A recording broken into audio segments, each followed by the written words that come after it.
कर या miss call कर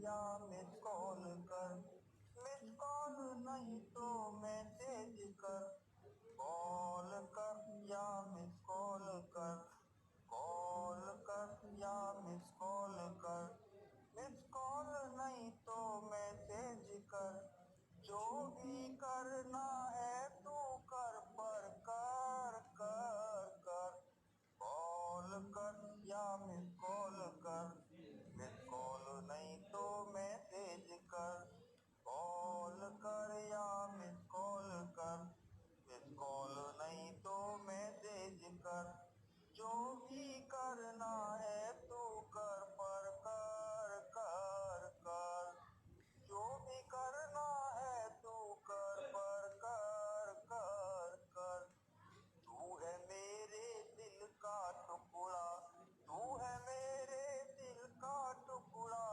चांद सुंदर तेरा मुखड़ा, तू है मेरे दिल का टुकड़ा, चांद सुंदर तेरा मुखड़ा, मुझे बता दे यार मेरे क्यों, मुझे बता दे यार मेरे क्यों, मुझसे रहता उखड़ा उखड़ा, तू है मेरे दिल का टुकड़ा, चांद से सुंदर मेरा, चांद से सुंदर तेरा मुखड़ा, मुझे बता दे यार मेरे क्यों, मुझसे रहता उखड़ा उखड़ा, बेशक तू नफरत कर मुझसे, बेशक तू नफरत कर मुझसे, चाहे मुझसे बोल नहीं, बेशक तू नफरत कर मुझसे, बेशक तू नफरत कर मुझसे, चाहे मुझसे बोल नहीं, सामने तेरे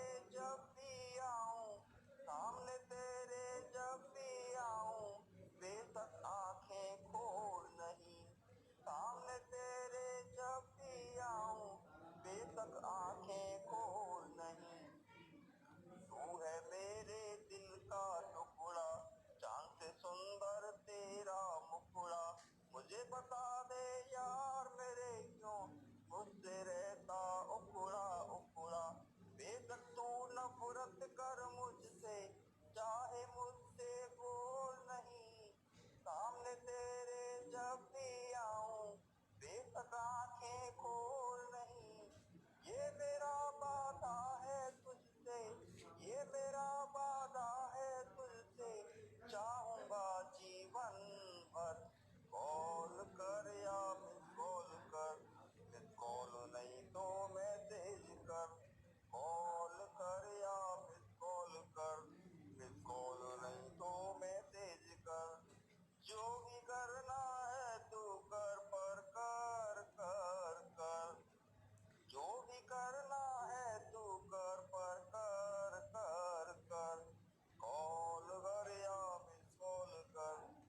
देखिए, कोरोना का हाल फिलहाल में बहुत बड़ा खौफ चल रहा है। लॉकडाउन जारी है और लॉकडाउन में हम पूरे लॉक हो गए हैं। लॉक का मतलब ताले में समाये हुए हैं, कहीं जाना नहीं है, कहीं आना नहीं है, कहीं आना नहीं है। लेकिन एक बात अवश्य है, एक बात वो कौन सी है, वो ये है, कोरोना से जंग छिड़ी है, कोरोना से जंग छिड़ी है, होगी अपनी हार। कोरोना से अन्यथा ना ले, दूसरी लाइन सुन ले पहले, क्योंकि पहली लाइन का भाव दूसरी लाइन में है। कोरोना से जंग छिड़ी है, कोरोना से जंग छिड़ी है, होगी अपनी हार। ऐसा जिनका सोचना, ऐसा जिनका सोचना, वो पक्के मक्कार। ऐसा जिनका सोचना, वो पक्के मक्कार। वो पक्के मक्कार, देश से इन्हें निकालो। वो पक्के मक्कार, देश से इन्हें निकालो। ये हैं काले नाग। काले नाग तो आप जानते हैं, दो तरह के काले नाग होते हैं। एक काला नाग होता है जो आपको दिखाई देता है, सरपट सरपट सरपट सरपट दौड़ता चलता है। लेकिन कुछ नाग ऐसे भी होते हैं जो आदमी के रूप में होते हैं, और जो आदमी के रूप में होते हैं वो हमें सांप तो दिखाई नहीं देते हैं, लेकिन निरंतर हमें डसते रहते हैं, डसते रहते हैं, डसते रहते हैं। और वो ज़्यादातर हमारे आस पड़ोसी होते हैं, क्योंकि दूर रहने वालों को हमसे कोई मतलब नहीं होता है। हम अगर तरक्की कर रहे हैं, खुशहाल जीवन जी रहे हैं, हमारे घर में खुशहाली है, तो पड़ोसी ज़्यादा जलेगा, दूसरे को कोई मतलब नहीं है। क्या मतलब है भाई? मतलब तो पड़ोसी को रहता है कि भाई इसने आज एक मंजिला बनवाया, फिर दूसरी मंजिला बनवा लिया, फिर तीसरी मंजिल बनवा लिया, गाड़ी ले आया, अच्छे कपड़े पहन रहा है, अच्छी चीज़ें कर रहा है, इसके पास पैसे कहाँ से आ रहे हैं? अपनी चीज़ों को छोड़ के अपनी सारी चीज़ें छोड़ देते हैं, और वो इसी उधेड़ बुन में लगे रहते हैं कि इसके पास पैसा कहाँ से आ रहा है। कल तक ये लड़ते झगड़ते रहते थे, घर में खुशहाली नहीं थी, क्लेश रहता था। आज बड़ा परिवार है, वो इसी बात से दुखी हैं। क्योंकि कहते भी हैं कि आदमी अपने दुख से दुखी नहीं होता है, आदमी दुखी होता है दूसरों के सुख से। अगर किसी की आँख में टेंट है तो वो ये नहीं सोचता है कि मेरी एक आँख तो है, वो सोचता है कि दूसरे की ये दोनों आँखें क्यों हैं। ये सोच है। हाल फिलहाल में वैसे सोच सकारात्मक रखने वालों की तरक्की हमेशा होती है।